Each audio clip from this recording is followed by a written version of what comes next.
शंकर की चौखट पर जाना पड़ा। आप में से कितनी मेरी जीजियां हैं जो वट सावित्री का व्रत करती हैं? हाथ उठाओ जरा। वट सावित्री का व्रत रखो। सावित्री माता की कथा को जानती हो?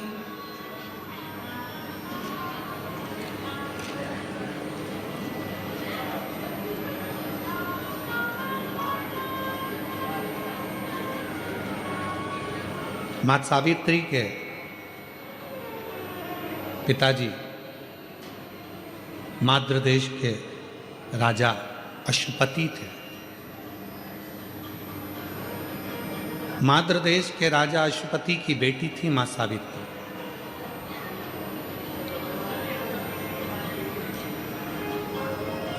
और राजा अश्वपति शिव की भक्ति बहुत करते थे। शंकर भगवान की कई लोग कहते हैं हम शिव जी के मंदिर, हमारी माँ जाती थी, हमारे माता जी जाती हैं शिव जी के मंदिर में, हमारे पिताजी जाते हैं शिव जी के मंदिर में, मेरी पत्नी जाती है शिव जी के मंदिर में, मेरा पति जाता है शिव जी के मंदिर में, हमारे रिश्तेदार जाते हैं। शिव महापुराण की कथा कहती है अगर तुम्हारे पूर्वजों में से कोई भी, तुम्हारे माता पिता पत्नी पति रिश्तेदार, तुम्हारे कुल का कोई व्यक्ति भी अगर शंकर के मंदिर में जाकर एक लोटा जल चढ़ा रहा है तो उसका फल है जो आज आप पेट भरकर भोजन कर रहे हो और ठाट से गाड़ी पर घूम रहे हो, ये उसका फल है।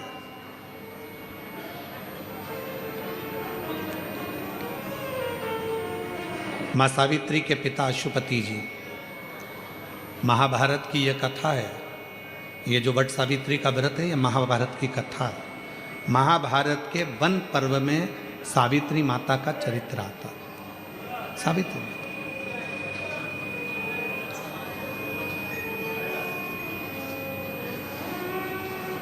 अश्वपति शिव के उपासक, शंकर की आराधना का इन्होंने एक नियम बना रखा। तो हमने पहले भी कथा में कहा, फिर कहते हैं शिव की आराधना का कोई एक नियम अपनी जिंदगी में जरूर बनाओ। कुछ नहीं नियम बनाओ तो एक चावल का दाना रोज शिव जी को चढ़ाऊंगी, फिर वो मंदिर में जाकर चढ़ाऊं, चाहे मेरे घर में जो शिवलिंग है उस पर चढ़ाऊं, चाहे अगर मैं रास्ते में चली गई, प्रवास में चली गई, बाहर चली गई तो वहाँ गमले की मिट्टी को ऊपर कर कर एक चावल का दाना चढ़ाऊं, पर मैं प्रतिदिन शंकर के शिवलिंग पर एक चावल का दाना जरूर चढ़ाऊंगी। नियम ले लो।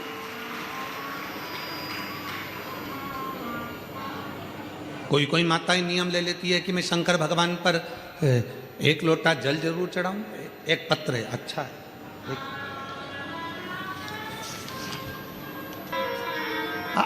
दुनिया कहती है ये शिव पुराण के पंडाल गुरु जी कहते हैं आरती हो, आरती के बाद भूमि को नमन करो, मिट्टी को नमन करो। क्यों कहते हैं? इतने शिव भक्त जब एक साथ बैठकर श्री शिवाय नमस्तुभ्यम कहते हैं, इतने शिव भक्त कितने कितने घंटे से यहाँ बैठकर इंतजार करते हैं शंकर की कथा का, तो भक्त इंतजार नहीं करते, उस भक्त के अंदर मेरा शिव बैठकर उस इंतजार को कराता है, कथा सुनता है, मंत्र जाप करता है। तो वहाँ की जो मिट्टी है वो भी चंदन बन जाती है, वहाँ की जो मिट्टी है वो भी श्रेष्ठ बन जाती है। वहाँ की जो मिट्टी है वो नियम कौन सा? ये सावित्री की कथा सुनिएगा, वन पर्व, महाभारत के वन पर्व की कथा है ये सावित्री माता की कथा। जरा ध्यान से सुनना कि सावित्री ने अपने पिता के अनुसार केवल एक नियम लिया था, केवल एक नियम।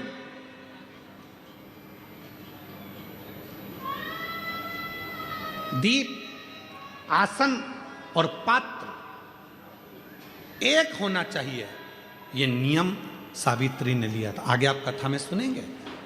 सावित्री के पिता अश्वपति के घर में संतान नहीं है, शिव के उपासक हैं, औलाद का सुख नहीं है, संतान का सुख नहीं है।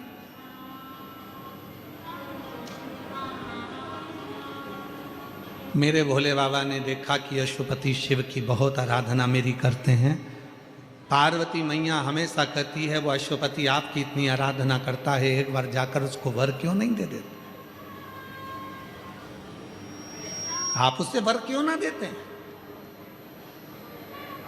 मेरी जीजियों, मेरे जीजाओं, मेरी बेटियों बेटाओं, मेरे बुजुर्ग माँ बाप, शिव देने में थोड़ी देरी कर सकते हैं, पर देता इतना है कि बटोरा भी नहीं जाता, छप्पर फाड़ कर देता है। छप्पर फाड़ कर।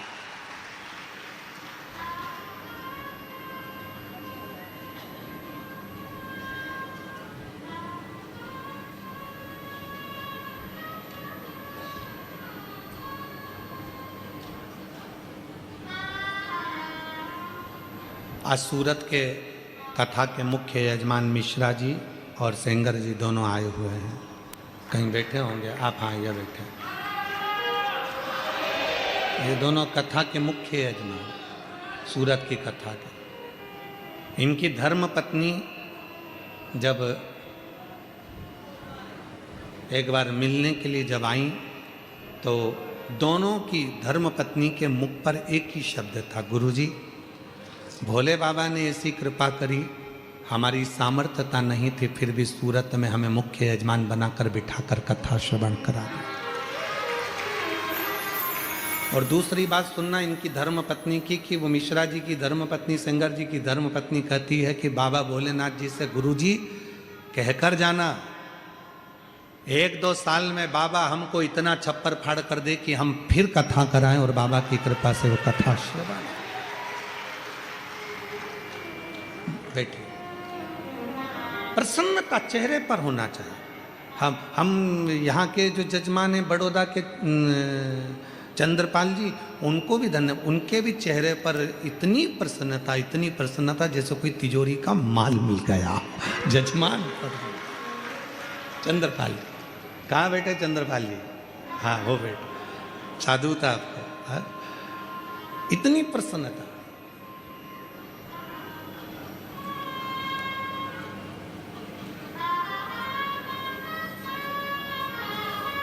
साधुवाद चंद्रपाल जी, आपको बहुत बहुत साधुवाद। और जितने यहाँ कथा के पंडाल में बैठे हैं, ग्राउंड में बैठे हैं, आस्था चैनल पर सुन रहे हैं, फेसबुक यूट्यूब पर कथा सुन रहे हैं, सोशल मीडिया पर कथा सुन रहे हैं, मेरे भोले बाबा एक ना एक दिन आप पर भी इतनी कृपा करेगा कि आप भी एक दिन जजमान बनकर बैठेंगे, ये निश्चित है। देवता देते हैं पल्ला झाड़ कर, और मेरा कुबरेश्वर बाबा देता है छप्पर फाड़ कर। वो कम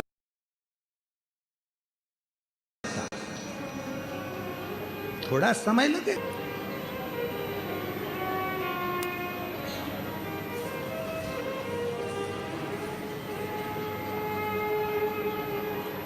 कथा में पानी पिलाने वाले का वो पानी का प्लांट डलवा देता है।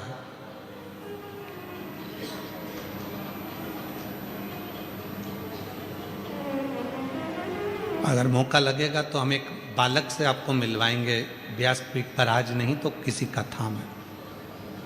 सेवा करता था, पढ़ाई कर रहा था LLB की, और शिव कृपा से मजिस्ट्रेट के एग्जाम में बैठा, और बाबा की कृपा से आज छत्तीसगढ़ में जज बनकर विराजमान, मजिस्ट्रेट बनकर। रायसेन में, मध्य प्रदेश के रायसेन में एक पति पत्नी दिन रात कथा के पंडाल में सेवा करे, और पत्नी ने उसी कथा के बीच में एग्जाम दिया, और वो अखबार में भी छपा। एग्जाम दिया कथा के मध्य में, और वो मजिस्ट्रेट बनकर बैठी है, बेटी एक चौरसिया। शिव है। दुनिया को लगता है कि केवल कथा सुनने के लिए आए, ना ना ना, तुम्हारे भीतर जो भाव है, तुम दिल से जो बाबा से कहना चाहती हो, वो तुम अपने मन से उसको कह कर जाना। कह कर जाओगी, वो सुनेगा, श्रवण करेगा, सुनता है। बस याद रखना, जिससे भी बात करना है उसका नंबर सही लगाना। पति को फोन लगाओ और मालूम पड़े नंबर गलत है तो फोन बिमलेश को लगना था, लग जाएगा कमलेश को। बोलो सही है कि गलत है? नंबर सही लगना चाहिए। कई बार जल्दीबाजी में हमारा नंबर गड़बड़ हो जाता है और हम कहते हैं कौन मौसी बोल रही हो, मौसी की जगह कहीं दूसरी कोई उठा ले और कह कौन मौसी, आज तो लगा दिया, आगे से फोन मत लगाना, रॉन्ग नंबर। नंबर सही लगेगा तो निश्चित है कि मौसी ही फोन उठाएगी। नंबर सही लगेगा तो मौसा ही फोन उठाएगा। नंबर गलत लगेगा तो रॉन्ग नंबर कोई भी उठाएगा, चिल्लाएगा और फोन काट देगा। उसी तरह शिव महापुराण की कथा में जितनी देर बैठो उतनी देर नंबर सही लगाना। शंकर का नंबर सही लगाओगे तुम नहीं आओगे, नंबर सही लगा आ जाओ। और वो नंबर शिव कृपा बनी रहे, शंकर की करुणा बनी रहे।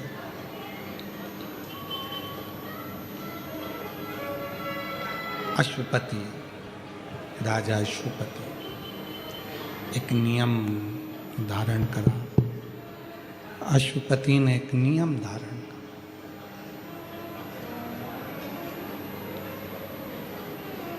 एक पात्र का नियम। आप कौन सा नियम अपनी जिंदगी में उतार रहे हो ये आपके ऊपर निर्भर करता है।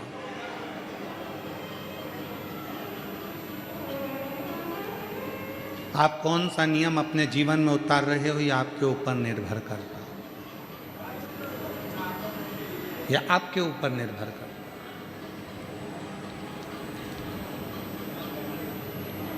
मेरी जीजियों, मेरे जीजाओं, मेरी बेटियों, मेरे बेटाओं, मेरी माताओं, मेरे बुजुर्ग, याद रखना, एक नियम अपनी जिंदगी में उतार कर रखो।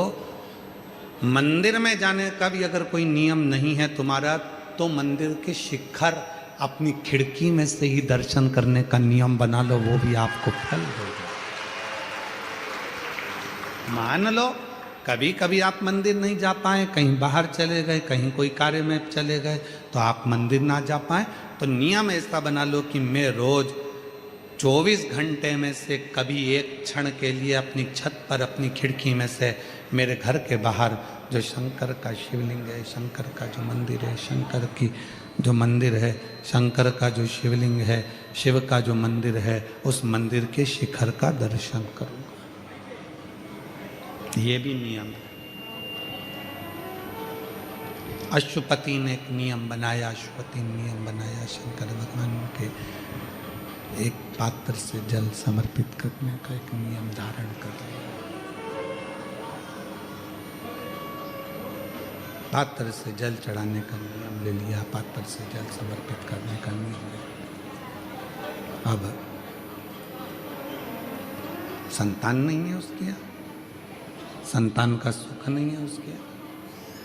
पार्वती जी ने शिव जी से कहा, आप जाकर उससे पूछो, उससे कहो, शंभु आप जाकर उससे कहो, उसके यहाँ संतान का सुख नहीं है, आप जाकर एक बार तो देखो। शिव जी ने कहा ठीक है, शंकर भगवान देते हैं पर परीक्षा थोड़ी लेते हैं। क्यों? शिव जी को मालूम है कि इसके बाद अगर मैंने जब इसका हाथ पकड़ लिया तो फिर इसको डूबने नहीं दूंगा। दुनिया मुझे भूल जाए पर मैं उसको नहीं भूलता जो एक लोटा जल मेरे मंदिर में आकर चढ़ा, उसको नहीं भूलता मैं।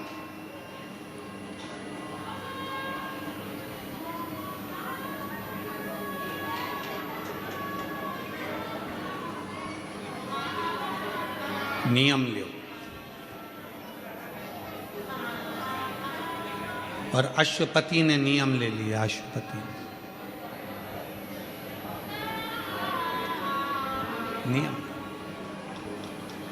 शिव जी आ गए, एक बनिए का रूप रखकर आए, एक सेठ का रूप रखकर आए, एक व्यापारी का रूप रखकर आए, और अश्वपति राजा के नगर में आकर उन्होंने व्यापार करना प्रारंभ करा। व्यापार करना जो प्रारंभ करा, फिर एक दिन व्यापार के उद्देश्य से अश्वपति राजा के महल में पहुंच गए। स्वयं शिव एक व्यापारी का रूप रखकर अश्वपति राजा के महल में पहुंच गए।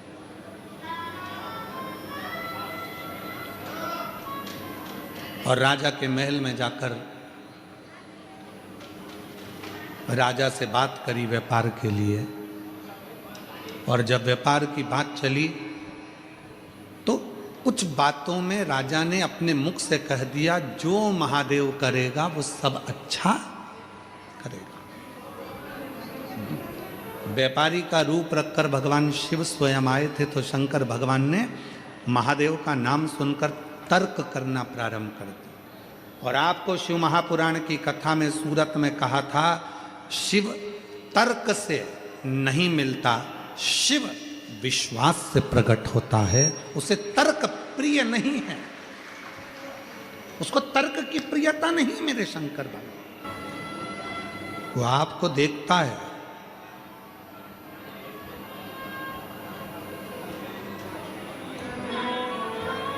लुक एंड लुकिंग में अंतर है। देख रहा है और जितने हैं संसार के लोग उसकी ओर निहार रहे हैं, देख रहे हैं।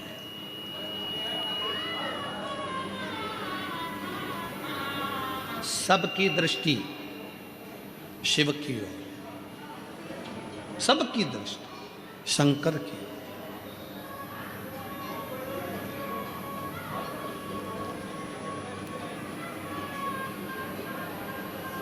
शिव जी ने व्यापारी का रूप रखकर तर्क करा, और जो तर्क करना प्रारंभ करा मेरे भोलेनाथ जी ने व्यापारी का रूप रखकर, अश्वपति को थोड़ा सा क्रोध आया। और अश्वपति ने कहा, सुनो ए व्यापारी, तुम मेरे नगर में, तुम मेरे राज्य में व्यापार करने के लिए आए हो, परंतु मैं तुमसे एक निवेदन करना चाहता हूं कि मैं शंकर जी के लिए एक शब्द नहीं सुन सकता। अब आप मेरे भोले बाबा के लिए कोई तर्क ना करें, आप मेरे शंकर जी के लिए कोई तर्क ना करें, मैं नहीं सुनूंगा। और आप में से कई मेरी जीजियां, आप में से कई मेरे जीजा, आप में से कई मेरी बेटियां, आप में से कई मेरे बेटा, आप में से कई मेरे बुजुर्ग माँ बाप ऐसे बैठे हैं जो शिव महापुराण की ना तो निंदा सुनते हैं, ना निंदा करते हैं, और ना शंकर की निंदा सुनते हैं, ना शंकर की निंदा करते हैं। और कोई परिवार का व्यक्ति अगर शिव पुराण के लिए या शंकर के किसी भक्त के लिए या शिव के लिए कुछ कह भी देता है तो वो फिर बात करना ही पसंद नहीं करते, उठकर चले जाते। ऐसे भी शिव भक्त, मुझे तुमसे बात नहीं करना, तुम शंकर जी की बात मत करो। मैंने तुमसे पूछा क्या कि कौन सी पुराण सुनूं, मेरी मर्जी, मैं शिव पुराण सुनती हूँ, मेरा मन। 1 बजे 2 बजे तुम मुझे मेरा रिमोट हाथ में दे दो टीवी का, बस बात खत्म। बाकी के दिन भर तुम टीवी देखो, मुझे क्या करना। कई कई बुजुर्ग माताएं कहती हैं, कई कई बूढ़ी बूढ़ी माताएं कहती, कई कई बहुएं कहती हैं, देखो फालतू का बात मत करो, तुम्हें गेम देखना है बाद में देखना, कार्टून देखना है बाद में देखना। बच्चों से भी कह देती है, मेरे को 2 बजे टीवी के सामने बैठना है और 5 बजे तक सियोर वाला महाराज कथा सुनाएगा, मुझे कथा सुनना है, मुझे किसी की नहीं सुनना। तुम तो मुझे मोबाइल, मुझे रिमोट दे दो। और कई कई माताएं तो ऐसी हैं जिनने मोबाइल भी केवल कथा के लिए खरीदा, केवल कथा के लिए, कि मुझे ये टीवी पर नहीं देखने देते तो मैं मोबाइल में सुनूंगी, पर मुझे कथा सुनो, मुझे कथा सुनो। बस जैसे आपने शिव को मूल बना लिया, अश्वपति ने भी शंकर भगवान को इतना मूल बना लिया था कि निंदा नहीं सुन सकते। पर जो व्यापारी का रूप रखकर देवाधिदेव महादेव आए हैं वो तर्क पर तर्क कर रहे थे। इतने में गुस्सा आ गया अश्वपति को, और अश्वपति ने अपने कानों को बंद कर कर कहा, हे व्यापारी, मैंने सुना है निंदा करने वाला और निंदा सुनने वाला, इन दोनों में महापापी होता है निंदा को सुनने वाला। तूने मेरे शंकर भगवान की निंदा करी और मैंने श्रवण करी तो मेरे बराबर कोई पापी नहीं होगा, इसलिए अब मुझे ये शरीर नहीं रखना। पर याद रख, तुम मेरे नगर में आकर मेरे महादेव की तूने तर्क वितर्क करा है, निंदा करी है, इसलिए मैं भी अग्नि में जलकर मरूंगा और तुझे भी अग्नि दंड देता हूं कि तुझे भी अग्नि में जलना पड़ेगा। शंकर भगवान व्यापारी के रूप में मुस्कुराने लगे, हंसने लगे। मैं तैयार हूं अग्नि में बैठने के लिए, चिता में बैठने के लिए। और 2 चिताएं तैयार हो गईं, लकड़ियां जम गई। आज मद्र देश का राजा अश्वपति आज अग्नि में कूद रहा है, तो नगर में पूरी डोंडी पीट गई। शिव के लिए, शंकर के लिए, केवल शिव की निंदा सुन ली थी। अब मेरे को शरीर नहीं रखना, ये मेरे नगर में, मेरे राज्य में, और मुझे निंदा सुनने को मिल रही, वो भी शिव के। मैं शरीर नहीं रखूंगा।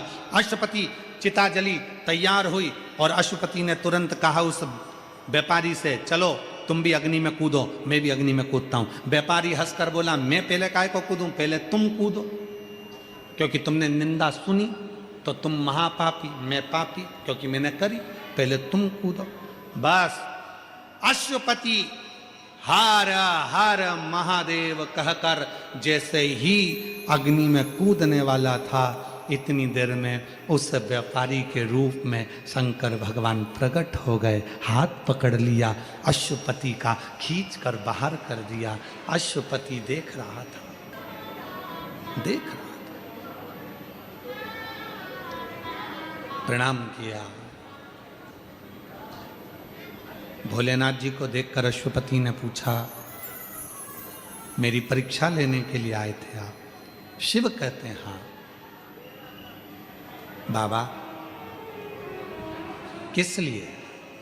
शंकर भगवान ने कहा, तूने संतान पाने के लिए मेरा तप करा, साधना करी, एक नियम लिया, एक पात्र नियम,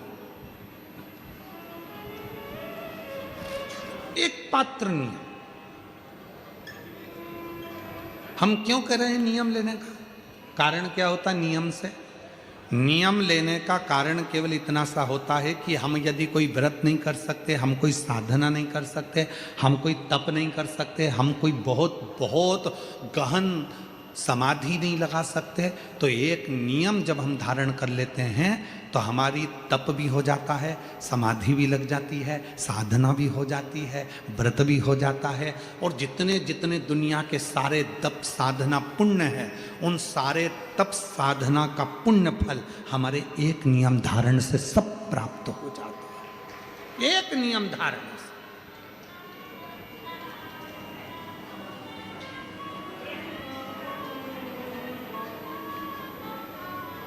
और महादेव नमन चरणों में, महादेव नमन चरणों में, स्वीकार कीजिए सबका किया है मेरा भी उद्धार कीजिए, उद्धार कीजिए। हे त्रिपुंडधारी, हे त्रिशूलधारी,